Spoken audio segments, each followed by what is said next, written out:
All right, so um, this is going to be a short, relatively short presentation on my research. The title is a mouthful, yes. It's a self-contained spatial temporal anomaly detection app for travel safety. All right, and the key thing there, it's an application that is really meant to keep travelers safe on their day-to-day commute. Right, so I'm going to get straight into it. Just as a quick overview, I'm going to go through a little bit about the background, how it is we really reached here, what motivated us to do this kind of research, how it is we went about it, how it is we implement it, and then I'm going to talk about a little bit of the results and what the future steps are. Right, if at any point in time anyone has any questions, I'll take questions at the end of the presentation. So just keep a mental note of your questions and I'll be happy to answer them at the end. Right, so to begin, we know individuals usually face risks when it is they are traveling, right? So on a day-to-day basis, it's an unfortunate reality of the world that we live in that crime and kidnappings and all of these horrible things are an unfortunate part of reality. And to combat this, people usually have location sharing apps. So I know a lot of people who would send their friends or their loved ones their WhatsApp live location when it is they're leaving, for example, their place of work, so that someone would have, some sort of record that their friend or their loved one is actually safe. Right? So we would find location sharing and emergency assistant applications are heavily relied on. But when it is we take a look at the data that is actually out there, this is insufficient in small island developing states. And we'll get to see why in a little bit. Only 18 out of the 50 SIDS meet the affordability criteria for data-only mobile broadband. Now, what that means is not many of the islands that are out there, mobile data is really affordable. And because of that, there are a lot of negative consequences. If it is you don't have a data plan to send your WhatsApp live location to your family member, then they won't really have that assurance if it is you safe on that transit to and from work. Right? It also means that if it is you are in a potentially dangerous situation, you don't have an escalation mechanism to alert your friends, family, or loved ones. Right? So from that, there's a need for a fully self-contained offline solution. There's a need for a solution that could work regardless of if it is you have a data plan or not, that could still provide a level of peace of mind and a level of security and reassurance to those who really need it. Right? And at the same time, a solution like this needs to respect the user's privacy. Right? And that is very important. Now, normally, once it is you have an application really sending your location data, right, they are generally concerned as to how it is that data is stored and transmitted. And people generally have questions such as, is my location data being stored on some third-party server? Right? Is this used for other purposes? What are they really using my offline data for? Right? We have a lot of these questions that would really be on people's minds.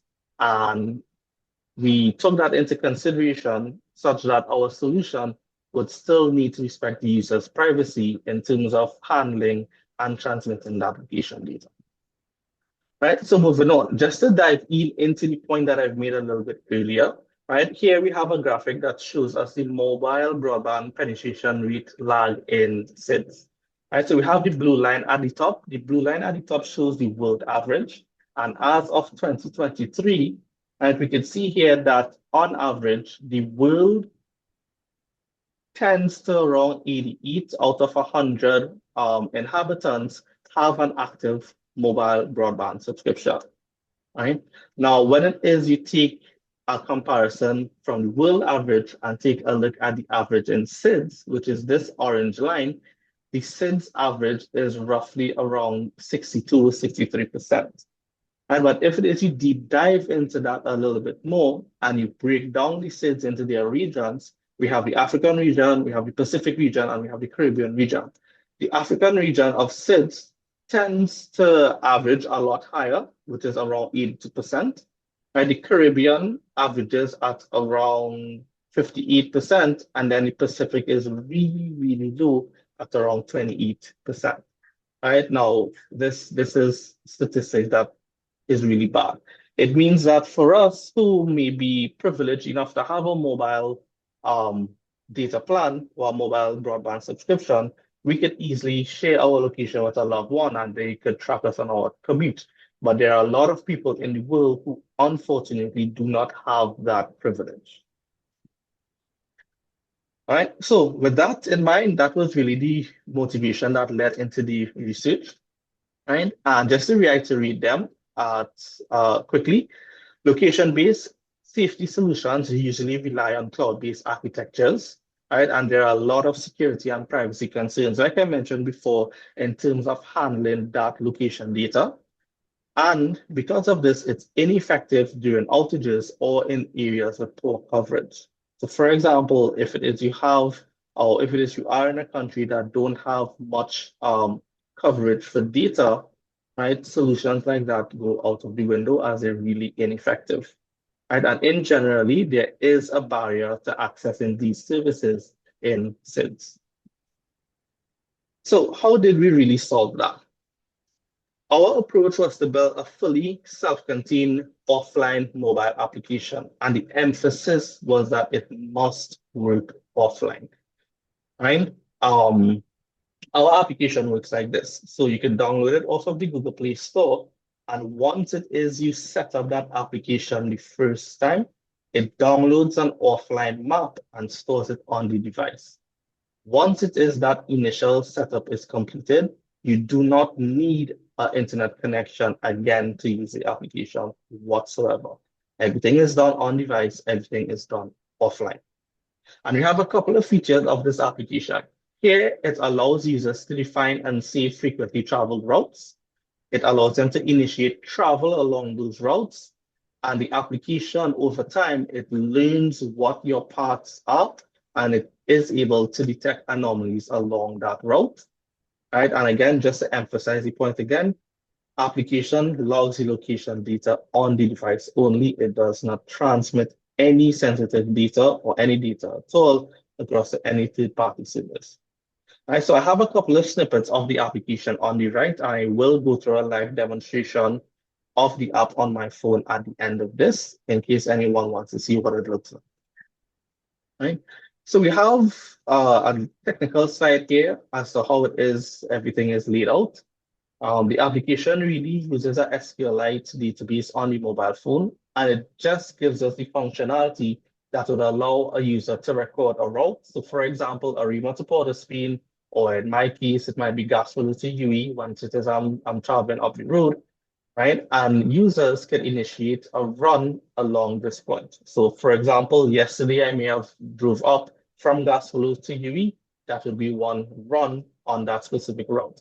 Tomorrow, I'll also be traveling on that route. It would be another instance of that.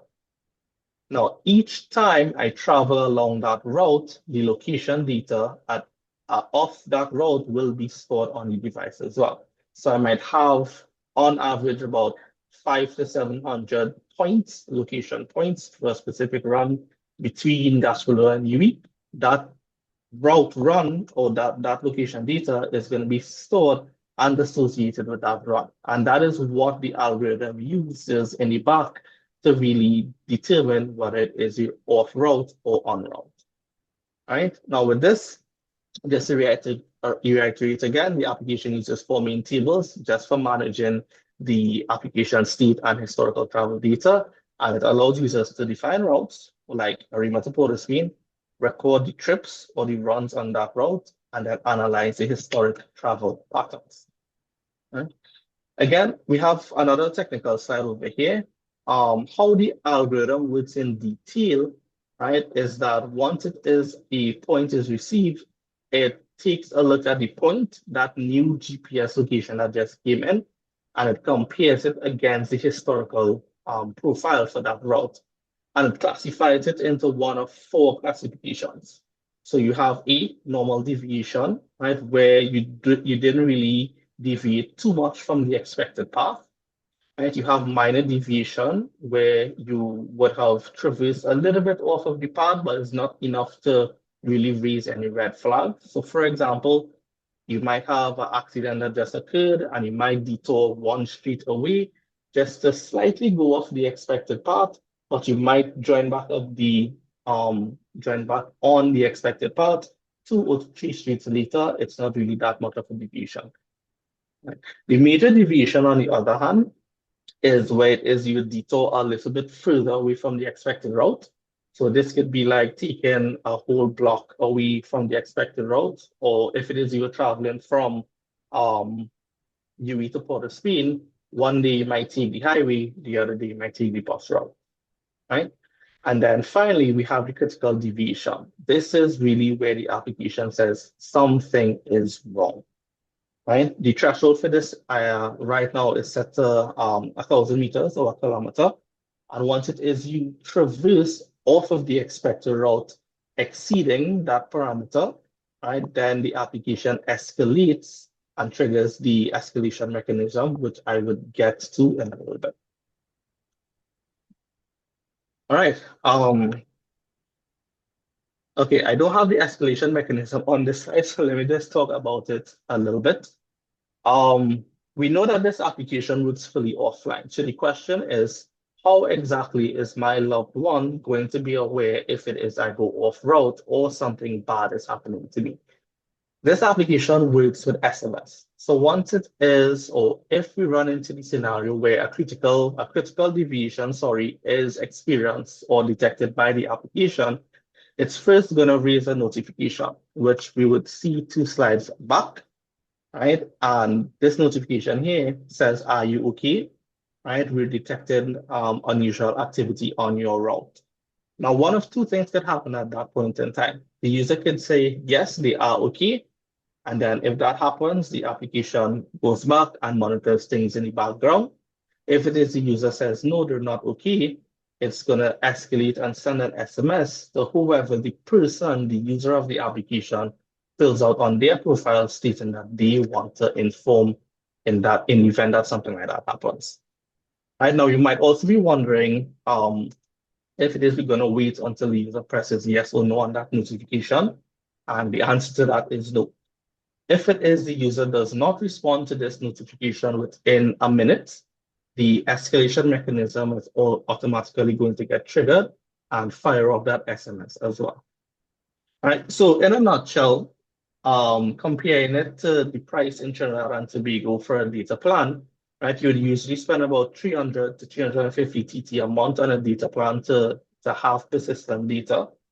Here we have a solution that can send off notifications if it is you're in trouble with just the cost of an SMS, which the last time I checked it might be at around 35 cents.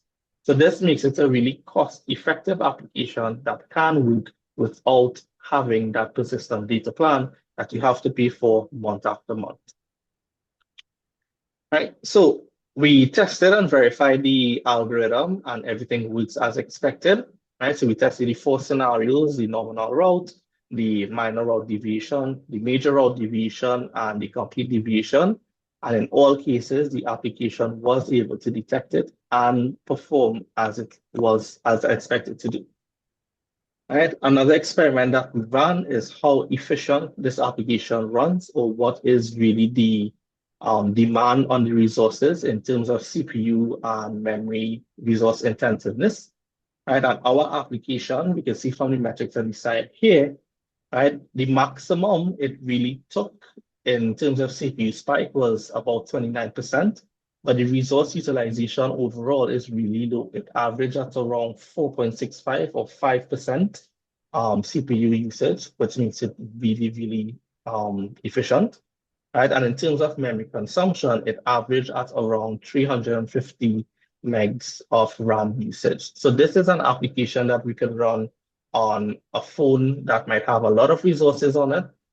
It could also be an application that we can run on older phones that may not have as powerful as a processor or as much RAM as well. Right, we have some more statistics here on battery usage. The battery usage was also very efficient. Right, and that concludes the slides that I have today. So what I want to carry you guys to now is where we have gone from there. So this application, it was like Prof would have mentioned before, it was this was presented for research for the ICT mod conference last year, right? And from there, after that, we would have had a Google form that I would have presented to people in the research day recently, where they could have filled out this form to get access to the application on Google Play. Right, and the application is on the Play Store right now. It's in closed testing, so you wouldn't be able to find it on the publicly available Google Play Store right now, but it is in a position where it is, if you fill out this form, I could grant you access to this application. Right, and I just want to show you what it looks like. So this is my phone screen right now. And this is what the application looks like. So you have four main options at the bottom of the screen. We have the home screen, right? We have a history on the routes that I would have traveled on previously. We have the routes and then the settings. Now the home screen is really basic. It gives the user a fully interactive map where they can interact with it as they see fit. All right. They also have the option to see where it is they would have driven, right, and be able to go back into the history, right, and see where it is they would have made. So for example, one of the test routes I would have here is me driving from UE all the way across the Port of Spain, right? So from the history, we have the routes. So the user, like I mentioned before, have the ability to define their routes that they want to travel on. So for example, a river to Port of Spain, Gastro to Port of Spain, or so on and so forth. And the final screen here is the settings where they could really determine, they could fill out their profile here and fill out their emergency contact number. And in the event that a critical situation happens, this number here is the one that would get that SMS. Right? So the user has full control over who gets that. The SMS itself, when it gets fired off, it tells the recipient of the message that whoever is driving or whoever was traveling, which in this case would be Kwasi Edwards, was traveling along the route, let's say, for example, you to home, and something has went wrong. The last known location was wherever that location might be. Right? Um, so yeah, that's it for my presentation for today. Does anyone have any questions? Yeah, I have a question. Did you do any field testing? Like on your way from UE to Port of Spain, you get hungry and went grab Bazaar for food, and they detect that as an anomaly? Yes, it did detect that as an anomaly. So it would have detected. I have in the testing routes here me detouring off the Ectoplaza, right? And that did detect. So as soon as I turned off of the highway, right, and I reached about the roundabout side, it detected that I was off route, right? And the persistent notification on the top of the screen said that I was on a minor deviation at that point in time. Okay, thanks. Mhm. I've seen a lot of questions. Yeah, so Abdullah, you're in charge of this, But anyway, let me see because I see you put up your hand too. So I'll go in the order. See here. So Nicholas Mendez. Y'all hear me okay? You're a little muffled, Nick. Yeah.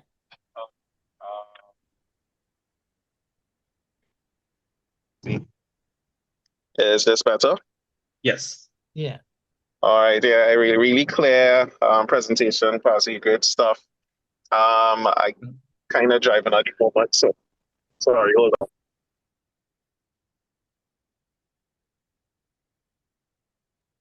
Right, yeah, so I was wondering if you would still consider a data option, because I just concern, you always have somebody who never have any money on their phone, and if they're in a tight situation, they could rely on the data, and hopefully, as it's in the interest of public safety, we could look at the government zero rating it or the network zero rating it. So, what are your thoughts on that?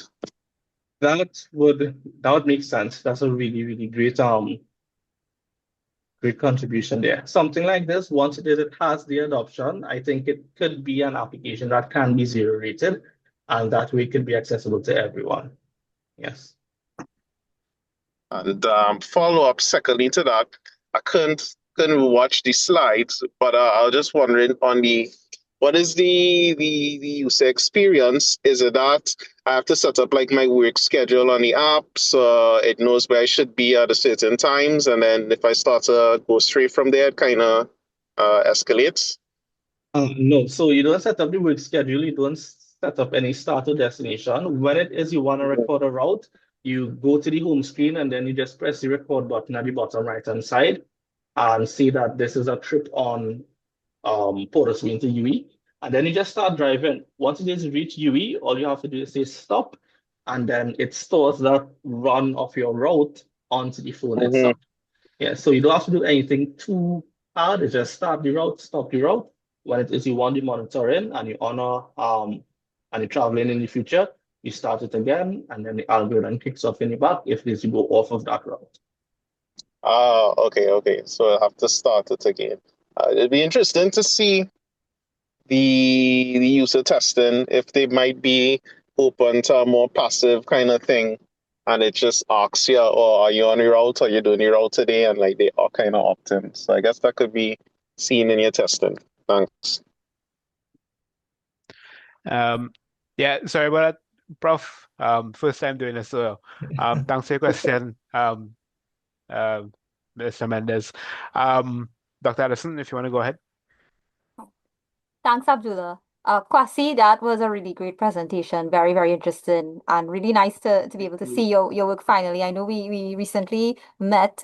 I actually have two questions. First of all, you might know one of the questions I want to ask. It would be based on some of the collaborations in terms of where do you see this going in terms of scaling? Do you think there's a possibility, because you mentioned for persons in low resource areas, maybe they don't have data. I'm thinking for vulnerable communities, do you see a mechanism this could work in terms of like maybe for climate impacts and really having persons use it in a space where they're in a community that don't have any data? Do you see this type of tool being something that could scale even with your current form of your app that you would have had in terms of climate? Where do you see it scaling if possible? Is that a possibility at this point in time? That's my first question, and then I'll ask the second one. I do see this scaling pretty easily. I think the advantage in laying out the application like this is that a lot of it is offline, and you only really need the resources on an infrastructure level to really deliver that map. Right now, of course, you'll have to modify that. Let's say, for example, climate change, and depending on the functionality you would want inside of that application for a vulnerable community, you might have to have an online aspect to it. Yes. But yeah, as it is right now, this application as is something that could be launched and scaled. And scaling is just a matter of could we get a map of that region? Okay. So if we had a vulnerable community, you could probably do some user testing for that space as well. One additional question in terms of the data aspect, what are the mechanisms you have in place for the privacy of the data that you capture from those persons who use it currently? Right. So I'm not capturing any data at all. Everything is Okay. stored on the person's device. Nothing gets Oh, transmitted back to me. I don't collect okay. anything. Okay, great. At least that's good to know. Thanks for that. And I will speak to you further regarding the other aspects. But thank you very much for this really great presentation. Very interesting. Great work. Yeah, thank you very much, Dr. Addison. Liam, go ahead with your question. Hello. So first of all, that was a very nice presentation. Thank you for sharing. Regarding user experience, I'm wondering, as a new user, if there is any plans for an option to directly export route data from maybe another app like Google Maps, because I know you mentioned to log a route, you'd have to actually physically drive that route, which does seem a bit cumbersome if you're first setting up the app and you don't want to think about it later. Yes, that is something that we could definitely add in the future, like import your routes from the timeline, Google timeline. I will take a note of that. Thanks very much. Yeah. And then I think it's my turn now, but before I say that, absolutely fantastic presentation, Kwasi. And I'd like everyone to react with a clap emoji in the Zoom because we're not in person, so I think that's the most we could do. But that was sensational. And one of the questions I had was that obviously there seems to be a intro perspective from one user, but I was wondering if there could be possible future considerations for a sort of hive mind approach where if we have multiple users on the road at the same time, where we could utilize a pipeline of data to sort of enhance insights that comes into the app itself a bit later on. That might be possible, but if it is you get that far, you're gonna have to introduce like a centralized server to really collate that data. Mm. The focus on this app as is right now is really your privacy is all your data is your own and nothing really gets transferred. So- sorry. No, it's someone's mic was unmuted by Yeah, accident. I muted them. Go ahead. Uh, yes, but that is something that we could take a look at in the future, especially as an app like this might grow into having a need for, collecting a lot of data, and collating it. But of course, that will really bring in a lot of more challenges, um, in terms of that user data, that sensitive data handling. And at that point in time, we'll have a lot of questions to answer that a user might ask in terms of how we handling the data, what are we really doing with it? Yeah. No, for sure, data protection is, especially with the recent act that was passed, is an important thing. So that consideration is important. I see Leslie has a question. Um, I think, okay, so the question is that she'd love to hear about the application to the problem of safety for women farmers out in the low and no data service areas. I hope I read that correctly. Um, you get it, Gossi? Yes. Yeah. So if it is, let me think about it for a second.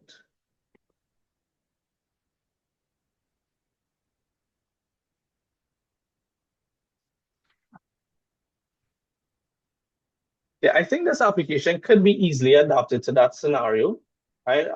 So the first thing that really comes to mind is, let's say you might have farmers out on a lot of acreage. Um, the application could be really modified from a route-based approach to more of a cluster-based approach.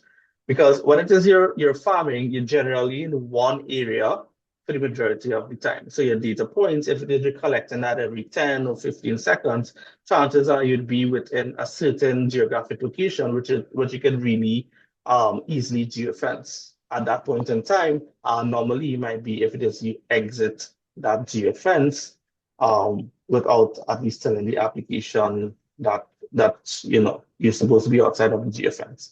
For that to really happen, it would require um, probably another version of this application to cater for that specific use case, but it is something that is possible just at the top of my head, just thinking about it. Yeah. All right. Thank you very much, Kwasi. Anyone has any last questions, or that's it? Yeah, so a couple things. Yeah, nice presentation, Kwasi. So I always like to give a background on the problem because students tend to have difficulty coming up with a project, right? And so it's good to know, how something started off because it gives you an idea what you could look for when you're trying to develop a problem for, your thesis or whatever. So this started, a few years ago. When unfortunately I can't remember the name. So that girl got unfortunately got kidnapped and killed. And so we were trying to figure out, well, how can we help in that in those situations while maintaining privacy and low cost, etc. So we started looking at this way back then, but unfortunately, people started it off and couldn't complete it. So I'm glad Kwasi was able to complete it. But this is just the first start. So the initial proposal would have been, totally hands-off, AI-based.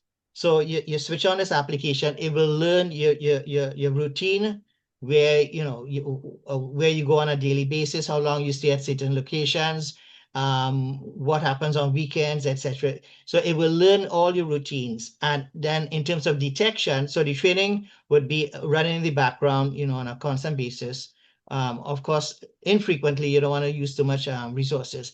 But once it learns enough stuff, then the detection mechanism kicks in.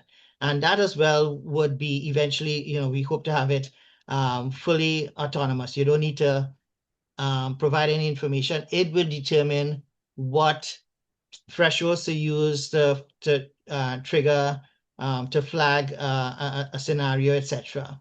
So the idea, so we got lots of interesting feedback, but the idea is to really have it to be, not only self-contained and the data self-contained, the application self-contained, but also having the user not have to interact too much with the application. The application should be just sitting there and doing its job by learning on a daily basis, etc., etc. So we will get there, but this is an initial proof of concept where we said, all right, let's just start off with specifying routes and then determining when you get off route, etc. But so to answer some of the other questions, yes, it's a work in progress, and it can be extended to other types of needs. And if you have ideas how you would like to extend it, we could discuss that and develop a separate app for that.